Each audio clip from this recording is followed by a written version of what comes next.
Once again, we've got to pay for this investment, and we have to maintain a low cost structure for our airlines and our partners. So we want a financial return. We also value diversity. We value local participation. We value all those types of things. So hopefully, we're creating an environment that represent the economics of the entire marketplace and the country. We have to strike that balance between national brands, regional brands, local brands within our terminal environment. We're not like some airports where they're primary originating and destinating airports, which lends itself to maybe more local flair. Most of our passengers connect through DFW. Over 60% of our passengers are just flowing through DFW Airport from somewhere else. And we have to have brands also here that they recognize, that has an image that they can trust, also at DFW. So we're really trying to strike that balance.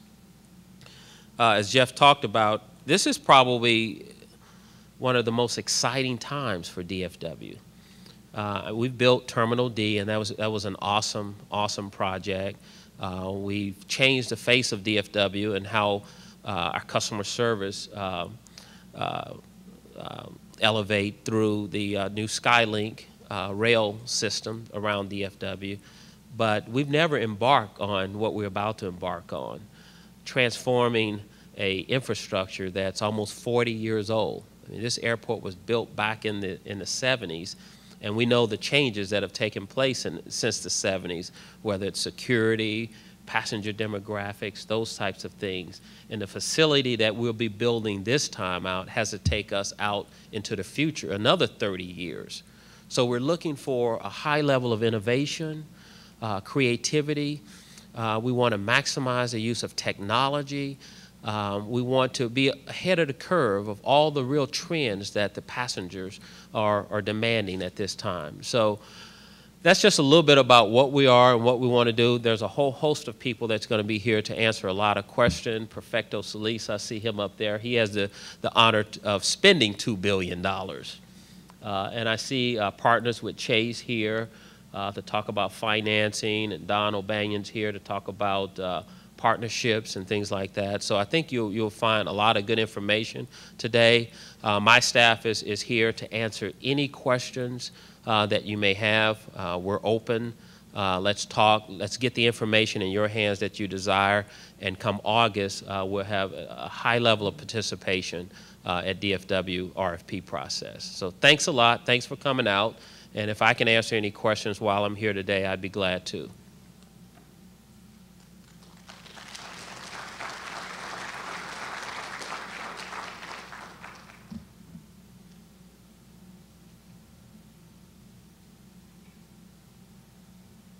Well, good afternoon, everybody. My name is Perfecto Solis, and I'm the Vice President for Airport Development and Engineering.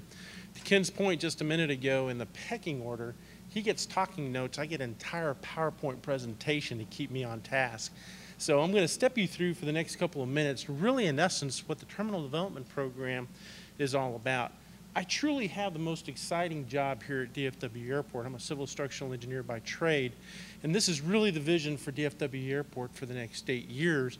And so as an organization, as a community, we're very, very excited about what I'm about to show you. Let's see. And there I am right there. This entire vision started roughly about 18 months ago with work done through our planning department, and specifically with a gentleman by the name of Andy Bell, who's our Vice President of Planning. Jeff was absolutely correct. When we completed the 2000 capital program and Terminal D came online, we quickly realized that we need to do something with the rest of our terminals. This fine organization, this fine airport has reached, for all practical purposes, the end of its design life. And so we need to turn our attention now to our existing terminals as well as our existing utilities to make sure that we're positioned for the next 30, 35 years. All that was done through what we call an Airport Master Plan Update culminating in its completion in the summer of last year, where at least we had a vision of what we needed to go do with respect to this tremendous amount of work. What came out of that was a series of core obligations that we wanted to make sure that we completed when we finished our work 7 or 8 years from now. And with that, you can see up on the screen things like maintain a safe and operationally reliable facility, meet changing industry regulatory and renewal requirements, long-term sustainable investments, and increase revenue. The airport has undergone and is going through a paradigm shift, if you will. It used to be back in the late 90s, the emphasis was on getting the capital development done and simply turning the keys or throwing the keys to the folks that are going to use the facility and then move forward to the next capital project. We stopped and took our collective breath at the end of the capital development program in 2005 and really took stock in those things that worked well from an organization perspective. And what we found was we need to consider our projects on a go-forward basis through the eyes or look through the eyes of a life cycle cost. In other words, there's an initial investment to go and build that capital infrastructure, but you also have to be very cognizant of what's it going to take to maintain that infrastructure on a go-forward basis for the next 10, 15 years. And it's that realization as to the core obligations that you see here. We're going to go build it. We're going to put the capital in place. We're going to put the infrastructure in place. But to Jeff's point earlier, we're going to make sure that our environmental, our energy footprint is anywhere from about 30 to 40% less than what it is right now. Now, some of the things that we're going to be doing as part of the airport's terminal development program, 70% of what we're going to be doing, quite honestly, is what you would refer to as mechanical, electrical, and plumbing infrastructure upgrades. I could literally go put $250 to $300 million worth of work in each one of those terminals, and quite honestly, you wouldn't even know I was there. It's the behind the scenes, back of the house, behind the wall, up in the ceiling type of infrastructure that we really need to turn our attention to in the coming years. 70% of what I'm going to do is really related to that type of infrastructure. Now, along with that, you'll see things like HVAC, elevators, fire protection, voice evacuation systems will be upgraded and replaced. And we'll make sure that we continue to ensure our operational reliability, energy efficiency we already talked about, as well as an eye on sustainability as we go forward. Now, obviously, the TDP is an investment in the North Texas economy future.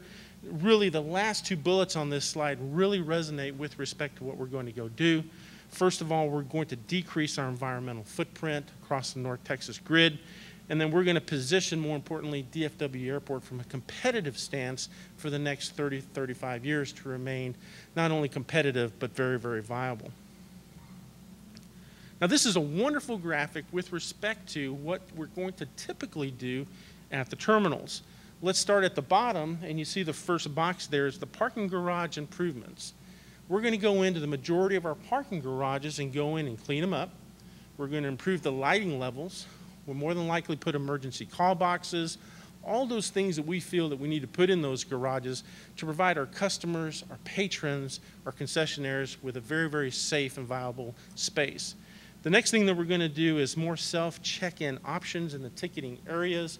We're finding more and more that our traveling public, our passengers, are asking for that kind of service versus going up to a ticket counter and actually interfacing with a ticket agent. So you'll see a lot more of the self-service kiosks being put in place. The other thing that's of significance that we're going to do is we're going to take those security checkpoints and we're going to rotate them 90 degrees. It provides for a much more efficient footprint in our terminals. Believe it or not, it increases the flow through those checkpoints. We have great times right now as far as going through those locations, and it's only going to get better once we complete this work. And really an area of an interest to this particular group is the very top box that you see there, and that is really to easily locate and make more visible all of the shops and restaurants. The concept and the theory is in these existing terminals, we're going to focus our attention around those Skylink stations. If you've been in the terminals, you can understand the synergy that those locations have. We have 60 million people on average that come through our facility. 70% of those folks use that train system, believe it or not. So it only makes sense to consolidate to the extent that we can our concessionaires, our restaurants, our shops in and around those general locations. And so that's what you're going to see going forward with respect to this program. I think Jeff Fagan had the best quote the other day when I was talking to him about this very program. And he said, Perf, he said, we have a once-in-a-lifetime opportunity here to really position the airport very smartly for the next 30, 35 years, to rearrange our footprint and to get it right so we can position ourselves for the future. And he was absolutely correct, and that's what you're going to see happening here. Now, some of the other components associated with our TDP, that's the Terminal Development Program. We have terminal landside component. I won't go through every one of these bullets. I think I kind of touched on most of them.